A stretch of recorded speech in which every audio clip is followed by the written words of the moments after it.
My channel और अपने आज के वीडियो में हम डिस्कस करेंगे DSSP TGT के 2018 वाले पेपर को, फिजिकल एजुकेशन के सेक्शन को, विच इज सेक्शन बी। वहां पर जो 100 क्वेश्चंस आए थे वो हम अपने आज के वीडियो में डिस्कस करेंगे। So the very first question is physical education also known as. तो वहां पर जो आंसर दिया था वो जिम है। तो अगर वहां पर लिखा होता कि physical education also known as gymnastic, तो वहां पर शायद जिमनास्टिक सही होता, क्योंकि फिजिकल एजुकेशन की शुरुआत जिन्होंने की थी या फिर फिजिकल एजुकेशन के जन्मदाता हम जिसे कहते हैं, वही वहां पर जर्मनी में जो है जिमनास्टिक के भी फादर कहे जाते हैं। तो उस हिसाब से physical education also known as gymnastic could be said. But यहाँ पर physical education also known as gym, ये शायद आंसर सही नहीं होगा। सो मेरे हिसाब से it should be psychomotor learning. Psychomotor learning भी जो है वो बहुत सटीक आंसर नहीं है, बट इट कुड बी। तो आपके हिसाब से इसका सही आंसर क्या होना चाहिए? Tell me in comment section. फिर बात करें अपने सेकेंड क्वेश्चन की, which is physical education is an important component to lead a. तो यहाँ पर जो आंसर है वो हेल्दी लाइफस्टाइल होगा, क्योंकि जो हेल्दी लाइफस्टाइल है वो फिजिकल एजुकेशन उसको लीड करता है। Then the next question is sports performance is a by product of. So जो स्पोर्ट्स परफॉर्मेंस है that is a by product of total personality, क्योंकि यहाँ पर जो टोटल पर्सनैलिटी है तो बहुत सारी चीजें आती हैं, इट्स अ डायनेमिक फैक्टर। तो यहाँ पर जो आपका आंसर है वो टोटल पर्सनैलिटी ही होगा। Next question is who said a sound mind a sound body. यहाँ पर sound mind in a sound body होना चाहिए। और अगर आप sound mind in a sound body की बात करें तो यहाँ पर अरस्तु ने ये बोला था, education is the creation of sound mind in a sound body. उस हिसाब से यहाँ पर अरस्तु होना चाहिए। बट यहाँ पर लिखा सिर्फ इतना है, sound mind in a sound body. और ये क्वेश्चन कई बार आया है, 2015 वाले में भी आया था और वहां पर भी इसका आंसर प्लेटो था। तो इस हिसाब से यहाँ पर जो आंसर है वो प्लेटो ही लगाया है। Then the next question is the fitness gram pacer test assesses what aspect of fitness. तो एक्चुअली में this is fitness gram pacer test. जो फिटनेस ग्राम पेसर टेस्ट है एक multi stage aerobic capacity test होता है, जो कि आपकी एरोबिक कैपेसिटी को नापने के लिए किया जाता है। So the answer is cardiovascular endurance. Then the next question is physical activities basically. तो यहाँ पर जो आंसर है वो होगा बायोलॉजिकल नेसेसिटी, क्योंकि फिजिकल एक्टिविटीज जो है वो हमारे फिजियोलॉजिकल जो वेरिएबल्स हैं उनको सही रखती है, उनको नॉर्मल रेंज में रखता है। So the answer is biological necessity. Then the next question is according to the German concept of physical the mother of all games and sports is. तो जर्मन कॉन्सेप्ट के अकॉर्डिंग जो है gymnastic is the mother of all games and sports. Next is physical education teacher nowadays is essentially. तो physical education teacher जो है वो एक instructor भी है, एक मूवमेंट एजुकेटर भी है, एक ड्रिल मास्टर भी है। तो यहाँ पर जो सारी चीजें हैं वो सही हैं। So the answer is all of the above. Then the next question is which one of the following concept reflects the true nature of modern physical education?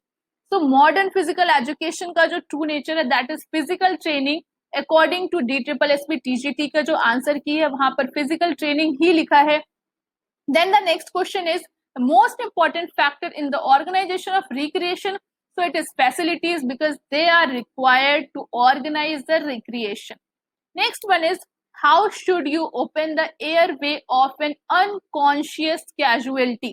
तो यहाँ पर अनकॉन्शियस कैजुअलिटी के लिए आपको डायग्राम में दिख रहा होगा, हेड टिल्ट करना है और जॉ थ्रस्ट करना है। ये दो चीजें जो है वो आप करते हैं। तो आंसर यहाँ पर सी होगा। फर्स्ट में हेड टिल्ट और चिन लिफ्ट लिखा है जो कि आधी चीज है, बी में जॉ थ्रस्ट लिखा है, सी में दोनों ही चीजें लिखी है। So the answer is C. Next है how long would you check to see if an unconscious casualty is breathing normally? तो अगर आप किसी को चेक करने जा रहे हैं, किसी अनकॉन्शियस पर्सन को, कि वो सांस ले पा रहा है कि नहीं, तो आप 10 सेकंड तक उसे चेक करते हैं। तो किसी को भी जब आप चेक करते हैं तो आप तीन चीजें करते हैं, एक लुक, लिसन एंड फील। पहले आप देखते हैं कि उसका चेस्ट जो है वो राइज एंड फॉल हो रहा है या नहीं, देन आप उसकी ब्रीदिंग को सुनते हैं और तीसरा आप उसकी ब्रीथ को फील करते हैं। तो बेसिकली हम ये तीन काम करते हैं जब हम किसी को चेक करते हैं कि जो कैजुअलिटी है वो ब्रीथ कर पा रहा है या नहीं। Then the next question is what is the cause of angina. तो एंजिना का मतलब होता है कि जब आपके हार्ट मसल में ब्लड जो है वो नहीं पहुंचता है प्रॉपर जितना उसको पहुंचना चाहिए, तो वहां पर ये सिचुएशन अराइज होती है। So the answer is insufficient blood reaching to heart muscle is called angina. Then the next one is what should a casualty with severe allergy carry at all the times? अगर किसी को severe allergy की problem है तो उसे कौन सी चीज हमेशा अपने साथ रखनी चाहिए? तो तो यहाँ पे ये एड्रीनालाइन लिखा है, बट एक्चुअली दिस इज एड्रीनालाइन। जो एड्रीनालाइन है वो एक तरह का हार्मोन होता है जो कि स्ट्रेस को रिस्पॉन्ड करता है। वो आपकी बॉडी में जो एनाफाइलेक्सिस होता है, यानी जब भी वहां पर स्ट्रेस हो जाता है तो जो चीजें होती हैं उसको हम बोलते हैं एनाफाइलेक्सिस। उस सिचुएशन को जो एलर्जी से क्रिएट होती है तो वो उसको ठीक करने का काम करता है एड्रेनालाइन। और जो यहाँ पर इपीपेन लिखा है, इपीपेन जो है वो एक तरह की किट आती है जिसमें वो हार्मोन होता है जिसको आप इजिली इंजेक्ट कर सकते हैं जब भी आपको प्रॉब्लम हो। Next one is which medical condition will develop from severe blood loss. तो सीवियर ब्लड लॉस से जो कंडीशन होती है दैट इज शॉक। हाइपोग्लाइसीमिया की बात करें तो हाइपोग्लाइसीमिया तब होता है जब जो बॉडी का ब्लड शुगर लेवल है वो नॉर्मल से कम हो जाता है। एनाफाइलेक्सिस की बात करें तो एनाफाइलेक्सिस तब होता है जब आपको कोई सीवियर एलर्जी होती है, जो हमारे पिछले क्वेश्चन में था। और यहाँ पर हाइपोथर्मिया लिखा है। हाइपोथर्मिया का मतलब जब बॉडी का जो टेम्परेचर है, यानी बॉडी वो जितनी हीट प्रोड्यूस कर रही है उससे ज्यादा लॉस करने लगती है, तो बॉडी का टेम्परेचर जो है वो कम होने लगता है, that is called hypothermia. Then the next question is what is faint, but actually this is faint. Faint होना, तो फेंट को हम कहते हैं ब्रीफ लॉस ऑफ कॉन्शियसनेस, जिसको हम फेंट कहते हैं। Then the next question is state the key action involve in stopping any bleeding. तो किसी भी ब्लीडिंग को स्टॉप करने के लिए जो आप सबसे पहली चीज करते हैं वो है आप उस जगह को प्रेशर देते हैं। So the answer is D, that is pressure. Next one is identify which of the following term does not describe a type of fracture. Green stick compound simple fracture हम सबने पढ़े हैं, but infused is not a fracture. Infusion की बात करें तो जब भी हमारी बॉडी में कोई भी फ्लूइड इंजेक्ट किया जाता है, वो जो फ्लूइड है वो बाहर से किसी तरह से इंजेक्ट किया जाए, जिस तरह से कोई ड्रिप लगती है, जैसा आपको डायग्राम में दिख रहा है, that is called infusion. Next है identify which of the following term does not describe a type of wound. तो यहाँ पर जो इन्फ्यूज्ड है वो वुंड नहीं होता है। कंफ्यूज्ड क्या होता है? I didn't get anything about this. If you know what is confused so tell me in comment section. Then the next question is name the substance in the list that can be used to treat wasp stings. तो यहाँ पर आपको diagram में दिख रहा है ये एक तरह का कीट है। अगर वो उसका डंक आपको लग जाता है, क्योंकि जो उसका डंक है वो एल्कलाइन होता है, बेसिक इन नेचर होता है, तो उसको ठीक करने के लिए हम विनेगर या फिर एसिड का यूज करते हैं। अगर यहाँ पर वास्प स्टिंग की जगह बी स्टिंग लिखा होता तो हमारा आंसर होता बाइकार्बोनेट ऑफ सोडा, क्योंकि जो बी स्टिंग है वो एसिडिक होता है और उसको ठीक करने के लिए हम बेस का यूज करते हैं। Then the next question is, यहाँ पे ब्लैंक दिया है, फिर लिखा है is your body's ability to meet daily demand. तो यहाँ पर जो आंसर है वो फिजिकल फिटनेस होगा, क्योंकि फिजिकल फिटनेस का मतलब यही होता है ability of a body to do daily work along with that ready for the emergency situations. तो यहाँ जो आंसर है वो फिजिकल फिटनेस ही होगा। फिजिकल फिटनेस का मतलब ही होता है कि आपकी बॉडी जो है वो रोज के काम भी कर पाए और कोई इमरजेंसी सिचुएशन हो तो उसके लिए भी रेडी हो। Next question is aerobic exercise strengthens your. तो एरोबिक एक्सरसाइज जो है वो हमारी बॉडी में किस बॉडी पार्ट को सबसे ज्यादा स्ट्रेंथन करती हैं? एरोबिक एक्सरसाइज को हम कार्डियोवास्कुलर एक्सरसाइज भी बोलते हैं, और जो हमारी बॉडी में हार्ट को स्ट्रेंथन करने का काम करती हैं। Next is aerobic exercise provides muscle with more. तो एरोबिक एक्सरसाइज का मतलब ही होता है ऑक्सीजन, यानी जो भी एरोबिक एक्सरसाइज होगी वो आपकी मसल में ऑक्सीजन की सप्लाई जो है वो बढ़ा देती है। Next is exercise is a must for good. तो जो एक्सरसाइज है वो आपकी हेल्थ के लिए अच्छी होती है। बाकी जो body tone, social skill, physical skills वो सब भी है, बट जो ओवरऑल चीज है वो है आपकी health. So the answer is D. Next is exercise has been proven to. तो एक्सरसाइज जो है वो आपकी बोन मास को इंक्रीज करती है। एक्सरसाइज जो है वो कार्डिक इंजरी जो है हार्ट अटैक से उसको भी रिड्यूस करती है, डायबिटीज का भी रिस्क कम करती है। So the answer is all of above and the answer is D. Then the next one is which is not a component of health related physical fitness। तो अगर आप क्लासिफिकेशन की बात करें तो हम तीन तरह से कंपोनेंट को क्लासिफाई करते हैं। एक होता है फिजिकल फिटनेस, एक होता है मोटर फिटनेस और एक होता है हेल्थ रिलेटेड। तो यहाँ पर जो बैलेंस है वो हेल्थ रिलेटेड फिटनेस में नहीं आता, जबकि फ्लेक्सिबिलिटी है, कार्डियो रेस्पिरेटरी फिटनेस है और बॉडी कॉम्पोजिशन जो है, ये तीनों ही आते हैं आपके हेल्थ रिलेटेड में। तो जो बैलेंस है वो एक कंपोनेंट नहीं है जो कि आपके हेल्थ रिलेटेड फिटनेस में आता हो। Then the next question is the concept of wellness include. तो यहाँ पर जो आंसर है वो इंटेलेक्चुअल हेल्थ है। वेलनेस में बहुत सारी चीजें आती हैं हमारे नेक्स्ट क्वेश्चन में जो है। नेक्स्ट क्वेश्चन है total wellness can only be achieved by the balance of. तो वेलनेस को अचीव करने के लिए physical, intellectual, social, mental, spiritual हर चीज जो है वो रिक्वायर्ड होती है, और यहाँ पर अगर हम सारी चीज को मिला दें, सो the answer is all of the above. Next question is wellness include all of the following except. तो जो वेलनेस है वो आपकी ऑक्यूपेशनल हेल्थ को इंक्लूड नहीं करती, आपकी spiritual health, environmental health, physical health, इन सारी चीजों को जो है वेलनेस इंक्लूड करता है, यानी ये सारी चीजें जो है वो वेलनेस में आती हैं। नेक्स्ट क्वेश्चन है हमारा, a key to achieving success in any improving physical fitness is. तो यहाँ जो आंसर है वो होगा गोल सेटिंग, कि किसी भी तरह की सक्सेस को अचीव करने के लिए सबसे पहली चीज आपका गोल जो है वो सेट होना चाहिए। नेक्स्ट है ball and socket types of joint.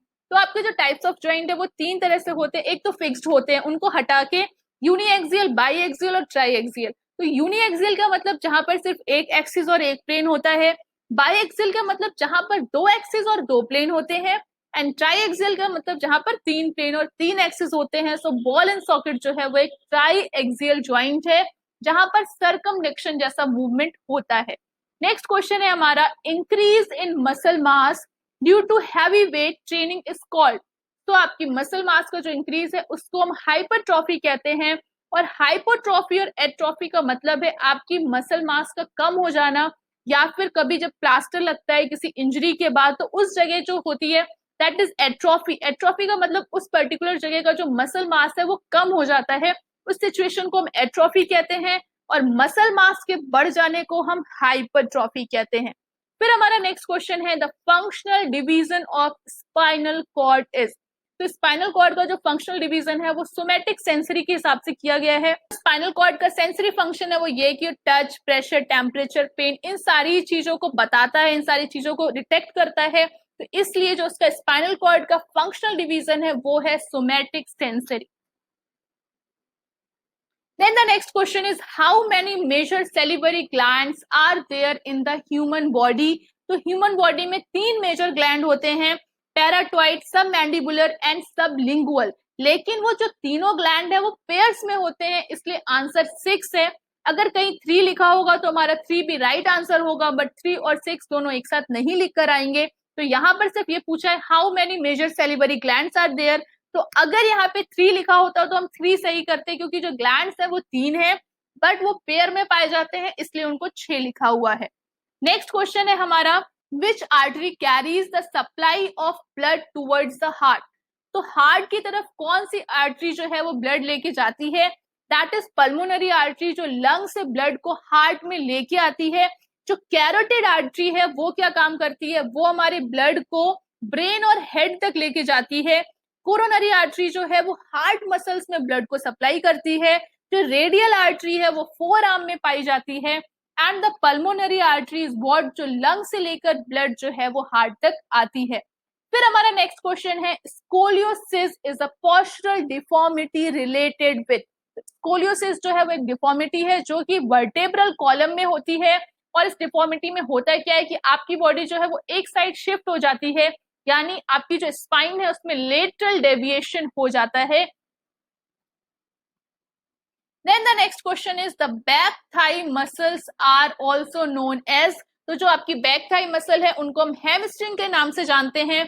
जो फ्रंट थाई है वो क्वाड्रिसेप्स होता है। ग्लूटल जो है वो आपकी हिप में पाई जाती है, और जो गैस्ट्रोस्नीमियस है वो आपकी काफ मसल होती है। फिर हमारा नेक्स्ट क्वेश्चन है, in technical terms muscle pull is also known as. तो मसल पुल जो है उसको स्ट्रेन बोलते हैं, क्योंकि स्ट्रेन में हमने पढ़ा है कि this is the injury of tendon, और जो टेंडन है वो आपकी मसल से ही जुड़ा होता है, क्योंकि टेंडन वो टिश्यू है जो आपकी मसल को बोन से जोड़ता है, इसलिए मसल पुल जो है उसको स्ट्रेन के नाम से भी जाना जाता है। स्प्रेन में क्या होता है, स्प्रेन में आपकी इंजरी लिगामेंट में होती है। एब्रेशन का मतलब होता है सिंपली छिल जाना, जो आपकी ऊपर की स्किन जो है वो छिल जाती है उसको हम एब्रेशन बोलते हैं। कंफ्यूजन क्या है, इसकी बहुत कंफ्यूजन है। If you know this please tell in the comment section. Then the next question is, which is the smallest bone of the human body? तो सबसे छोटी bone is a very easy question, that is stapes। उसके बाद question है, one of the following is an excellent example of condylar joint। तो condylar joint में हम एक ही एग्जाम्पल सबसे ज्यादा पढ़ते हैं, that is wrist joint। फिर हमारा नेक्स्ट क्वेश्चन है, tuberculosis is an example of। तो यहाँ पे लिखा है पेंडेमिक, प्रोडेमिक, एंडेमिक, एपिडेमिक। तो चारों ही चीजें जो है वो क्या होती हैं, पैंडेमिक जो है वो सबको बहुत अच्छे से पता है, कोरोना जो है इट वाज अ पैंडेमिक। तो पैंडेमिक का मतलब है जब कोई बीमारी जो है वो एक कंट्री या एक कॉन्टिनेंट से दूसरे कॉन्टिनेंट तक फैलती है, जो बहुत व्यापक होती है, दैट इज कॉल्ड पैंडेमिक।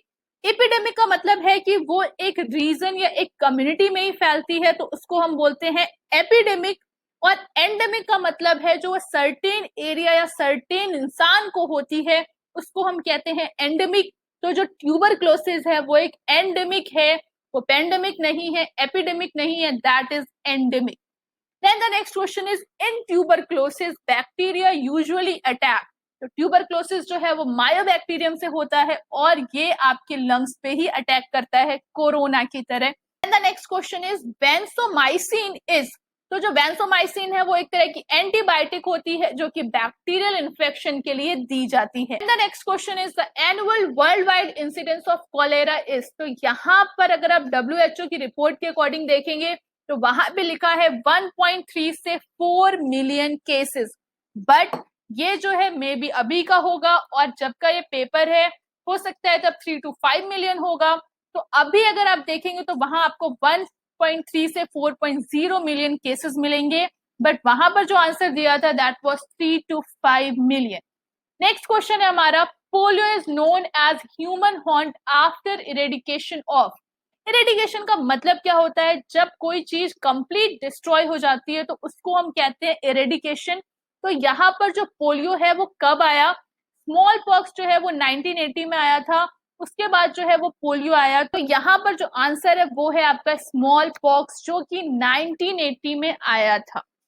फिर हमारा नेक्स्ट क्वेश्चन है, total pandemic caused by cholera virus. तो यहाँ पर जो टोटल पैंडेमिक है अगर आप WHO की वेबसाइट पे देखेंगे तो वहां पर 7 पैंडेमिक्स लिखे हैं, बट DSSB में यहाँ पर 8 लिखे हैं।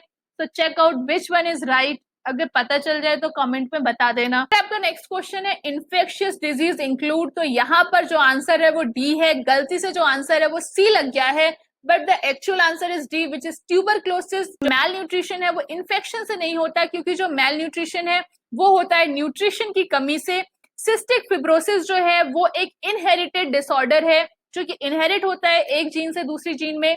उसके बाद जो आपका रेटिनोब्लास्टोमा है वो एक तरह का आई कैंसर है जो कि जेनेटिक म्यूटेशन से होता है। तो यहाँ पर जो इन्फेक्शियस डिजीज है वो है ट्यूबरक्लोसिस। यहाँ जो आंसर है वो गलत मार्क हुआ है। फिर हमारा नेक्स्ट क्वेश्चन है, variola virus has been known to cause. तो जो वेरियोला वायरस है उससे ही आपका स्मॉल पॉक्स जो है वो होता है। फिर यहाँ पर नेक्स्ट क्वेश्चन है, in human cholera virus mainly affect.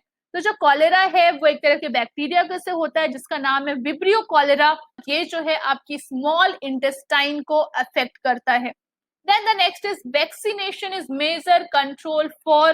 तो यहाँ पर अभी सभी को पता है जो वैक्सीनेशन है वो इन्फेक्शियस डिजीज के लिए दिया जाता है, जेनेटिक डिजीज के लिए वैक्सीनेशन नहीं होता है, लॉन्ग टर्म डीजेनरेटिव डिजीज के लिए भी वैक्सीनेशन नहीं होता है, डिफिशियंसी डिजीज के लिए भी वैक्सीनेशन नहीं होता है। और अगर अभी तक आपने वैक्सीनेशन नहीं कराया then just go and have it.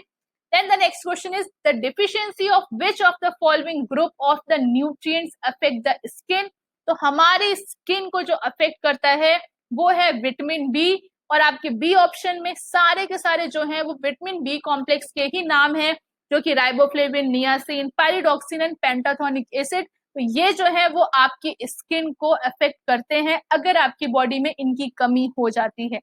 फिर हमारा नेक्स्ट क्वेश्चन है, what are the effects of vitamin B6 deficiency. तो विटामिन B6 से हो जाता है एक्साइमा, और एक्जिमा जो है वो एक तरह का स्किन डिजीज है जहां पर जो स्किन है उसमें कुछ रैशेस हो जाते हैं, रेडनेस हो जाती है, या फिर उससे ब्लड आने लगता है।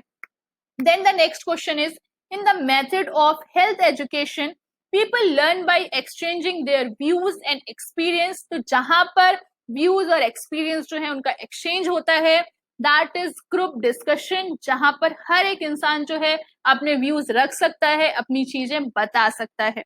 Then the next is, when was WHO founded. ये क्वेश्चन जो है वो UPTGT में भी आया है। तो द आंसर इज 7 अप्रैल 1948 में WHO फाउंड हुआ था। Then the next question is, first director general of WHO was Canadian physician he served from। तो यहाँ पर इसको पता करना बहुत इजी है क्योंकि आपने पिछले क्वेश्चन में लिखा है कि ये जो है 1948 में फाउंड हुआ था, तो जो पहले डायरेक्टर जनरल होंगे वो 1948 से ही होंगे। So the answer is D and that is 1948 to 1953। उसके बाद यहाँ पे नेक्स्ट क्वेश्चन है, who is the director general of WHO? तो यहाँ पर इनमें से कोई नहीं है। डॉक्टर मार्गरेट चान जो है वो 2017 तक WHO की डायरेक्टर जनरल थी। उसके बाद जो है डॉक्टर टेड्रोस हो गए हैं जो कि 2017 से अभी भी हैं। तो जब ये पेपर आया था तो इनमें से कोई भी उस समय डायरेक्टर जनरल ऑफ WHO नहीं था, और इस समय डॉक्टर टेड्रोस है जो कि डायरेक्टर जनरल है WHO के।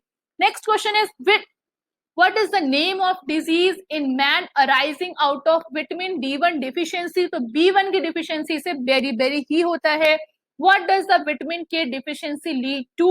तो vitamin K जो है body में blood clotting में help करता है, और यहाँ पर जो आंसर है that is problem in blood circulation.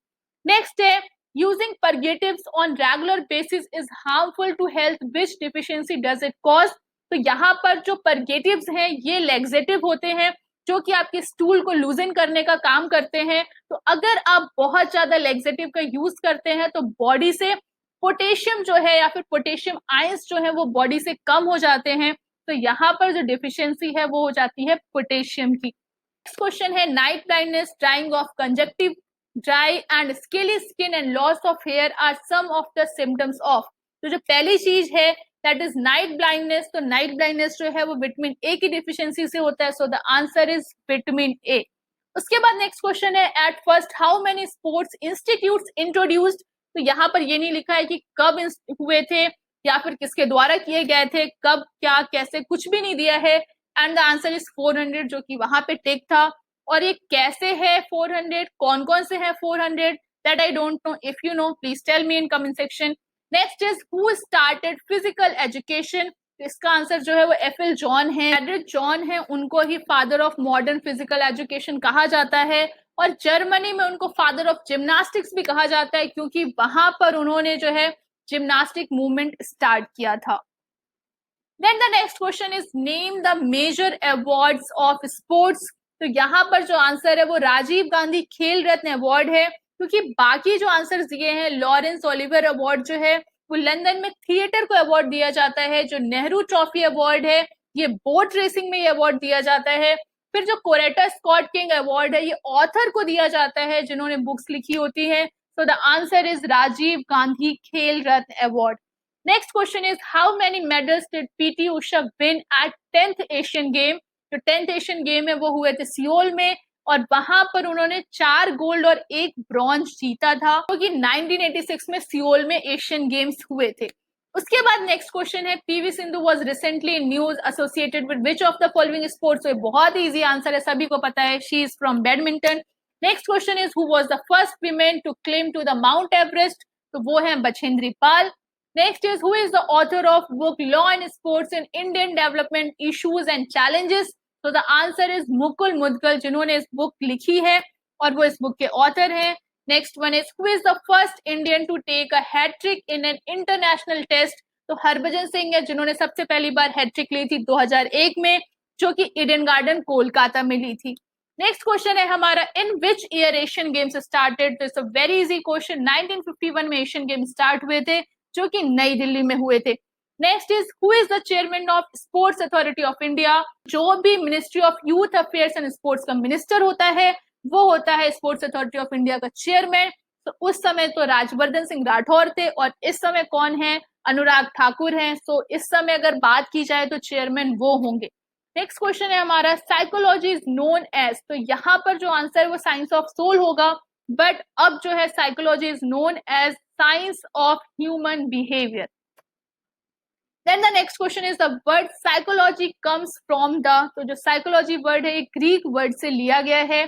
Then the next question is according to blank psychology was understood by the science of mind। तो 18th century के बाद जो psychology है it is said as science of mind। Then the next question is which of the following is law of learning? तो law of learning जो है 3 ही law होती है लर्निंग के। पहला होता है law of readiness, law of exercise and law of effect, और ये लॉज जो है वो थॉर्नडाइक ने दिए थे। So answer is all of above. Next question है, the therapy of psychoanalysis was developed bye?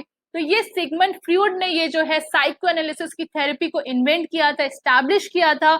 और इसमें होता ये है कि अनकॉन्शियस माइंड की स्टडी की जाती है जो कि मेंटल डिसऑर्डर को ट्रीट करने के लिए यूज करते हैं। नेक्स्ट क्वेश्चन है हमारा, reinforcement theory of motivation is given by, तो ये जो है स्किनर ने दी है। Next question is law of effect learning was given by, was started by, तो जो लॉ ऑफ इफेक्ट है वो थॉर्नडाइक ने ही दिए थे, ये क्वेश्चन पहले भी आ चुका है। Next, the two factor theory of motivation is given by, तो हार्सबर्ग ने दी थी two factor theory of motivation. उन्होंने जो दो फैक्टर्स दिए थे वो थे मोटिवेटर्स और हाइजीन। उनका मानना है कि किसी भी जगह जो काम करते हैं जो लोग, जो एम्प्लॉइज हैं, दो चीजें रिस्पॉन्सिबल होती हैं उनके, दो चीजें रिस्पॉन्सिबल होती हैं उनका जो भी काम कर रहे हैं उस पर। एक होता है मोटिवेटर्स जो उनको इंकरेज करता है हार्ड वर्क करने के लिए, दूसरा होता है हाइजीन फैक्टर्स जो एक्चुअली में मोटिवेट तो नहीं करता बट उसके ना होने से वो अनमोटिवेटेड होते हैं। Next question is father of psychology is, तो यहाँ पर जो विलियम वुंड हैं वो जाने जाते हैं फादर ऑफ साइकोलॉजी के नाम से, जो कि एक जर्मन के साइकोलॉजिस्ट हैं। नेक्स्ट क्वेश्चन है इंकरेजमेंट बाय स्पेक्टेटर्स इज, तो स्पेक्टेटर से जो इंकरेजमेंट मिलता है वो एक तरह का सोशल इंसेंटिव होता है। Then the next question is exercise is often described as training and should include, तो एक्सरसाइज में जो है ये सारी चीजें इंक्लूड होंगी, exertion of lungs, muscle and heart, पर एक्सरसाइज में सारी चीजें इंक्लूड होंगी, सो the answer is all of the above. Then the next question is isometric exercise is one in which muscle length is, तो आइसोमेट्रिक का मतलब होता है कि जो लेंथ ऑफ मसल है उसमें कोई चेंज नहीं होता है। इसका मतलब यहाँ पर जो मसल की लेंथ है वो कांस्टेंट रहेगी। अगर आप बात करेंगे आइसोटोनिक की तो वहां पर जो मसल की लेंथ है वो चेंज होगी। Next question is speed play is also known as, तो speed play is also known as fartlek training, जो कि एक स्वीडिश वर्ड है।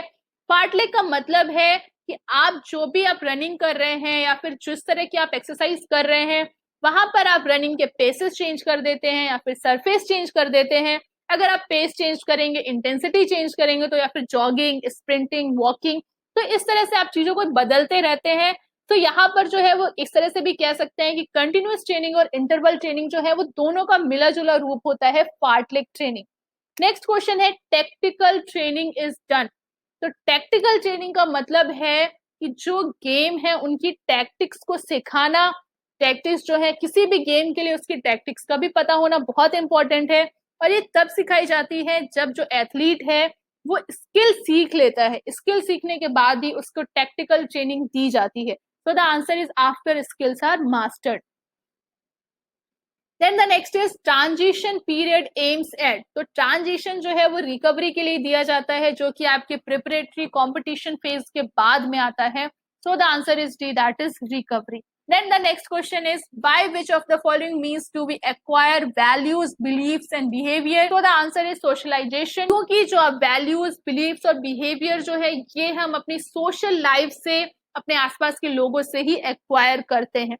Next is the cause of frustration among sports person is, तो जो सबसे बड़ा cause है frustration का वो है normally due to mismatched level of aspiration and ability, मतलब वो जिस तरह से सोचते हैं कि वो कर पाएंगे और वो नहीं कर पाते, that is a main cause of frustration.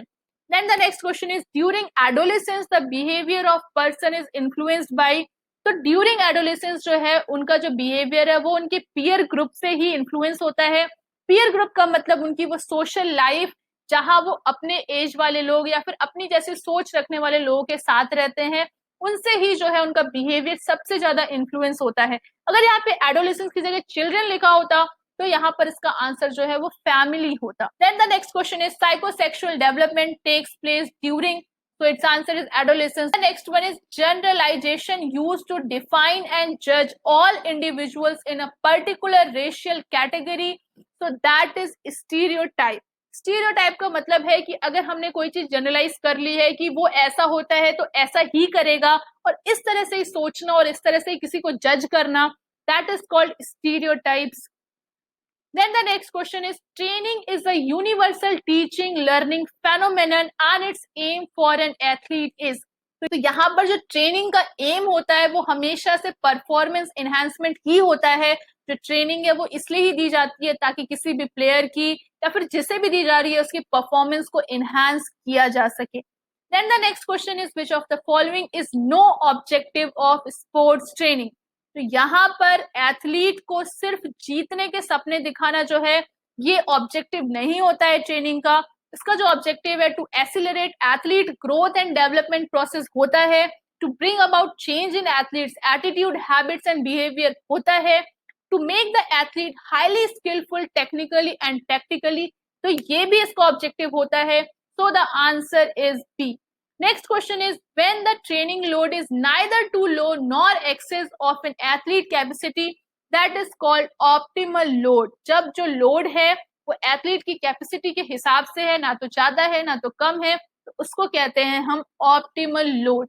उसके बाद है the duration of one macro cycle of sports training is, तो मैक्रो साइकिल का जो ड्यूरेशन है वो होता है 12 मंथ्स। उसके बाद जो है यहाँ पर 3 तरह की साइकिल्स होती हैं, एक होता है मीजो साइकिल, एक होता है माइक्रो साइकिल, फिर एक होता है macro cycle.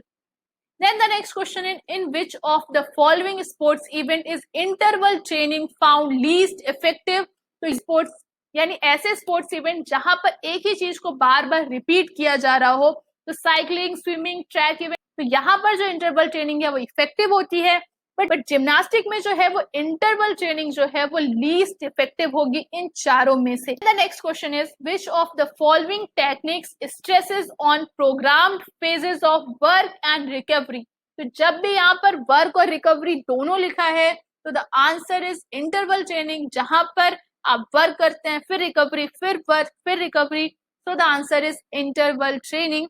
Next is training must be specific not only to one's sports of choice but also to one's individual, so the answer is ability. मतलब जो ट्रेनिंग है वो ऐसी नहीं होनी चाहिए कि जिसकी जो चॉइस है उसने वो चीज ले ली या फिर उस हिसाब से उसको ट्रेनिंग दी गई। उसका जो ट्रेनिंग है वो उसकी एबिलिटी के अकॉर्डिंग होनी चाहिए, वो जितना कर पाए उसके अकॉर्डिंग ही उसकी जो ट्रेनिंग है वो होनी चाहिए। Then the next question is in connection with athletic training, the biological principle of use or disuse simply implies that. तो यहाँ पर जो ट्रेनिंग है वहां पर एक प्रिंसिपल होता है यूज इट और लूज इट, मतलब आपने जो भी स्ट्रेंथ गेन की है, जो भी स्किल्स गेन की है, अगर आप उसकी प्रैक्टिस नहीं करेंगे तो वो चीज जो है आपकी फिर से वैसी हो जाएगी जैसी ट्रेनिंग से पहले थी। This is the principal use it और लूज इट। अगर आपको अपनी स्ट्रेंथ को, अपनी एबिलिटी को बना के रखना है तो you have to keep training for that. And our last question is which of the following is not a component of warm up? So formal activity is not a component of warm up. तो ये थे आपके 100 questions. ये 100 questions जो है वो physical education के 100 questions थे DSSB TGT के लिए। अब आपके पास सिर्फ 15 दिन बचे हैं और आपके लिए जो चीज इंपॉर्टेंट है वो है फर्स्ट पेपर में स्कोर करना, क्योंकि जो पिछले बार की अगर हम बात करें तो वहां पर जो मेरिट गई थी वो इस हिसाब से ही गई है कि अगर आप फर्स्ट पेपर में क्वालिफाई करते हैं तो चांसेस है कि आपका जो सिलेक्शन है वो हो जाएगा। तो फर्स्ट पेपर के लिए आपको करना क्या है, बहुत सारी बुक्स जो है वो ऑनलाइन अवेलेबल हैं। अगर आप उन्हें परचेज नहीं करना चाहते हैं तो आप Amazon Kindle पे भी जाके वो बुक्स ले सकते हैं। वहां पर आपको बुक जो है वो थोड़ी सी चीप प्राइसेस पे भी मिल जाती है और आपको वेट नहीं करना पड़ेगा उस बुक के डिलीवर होने के लिए। तो आपको फर्स्ट सेक्शन के 100 क्वेश्चन में 40 मार्क्स लेके आने हैं। तो अगर आप अपने 60 से 65 क्वेश्चन भी अटेम्प्ट करके आते हैं और अगर आप उतना भी कंफर्म है कि आपने वो सही किए हैं, you can easily score the marks. So focus on your marks और इस तरह से प्रिपेयर करिए आप जो है वो 60 क्वेश्चन 65 क्वेश्चन में से कम 55 क्वेश्चन सही करें। तो आज के लिए इतना ही। आई होप आपको जो पेपर है वो समझ में आया होगा, ये आपके लिए हेल्पफुल होगा और आपको थोड़ा सा इंटरेस्टिंग भी लगा होगा just because I put a lot of animation in this. For such more videos keep watching to our channel and don't forget to subscribe to this channel.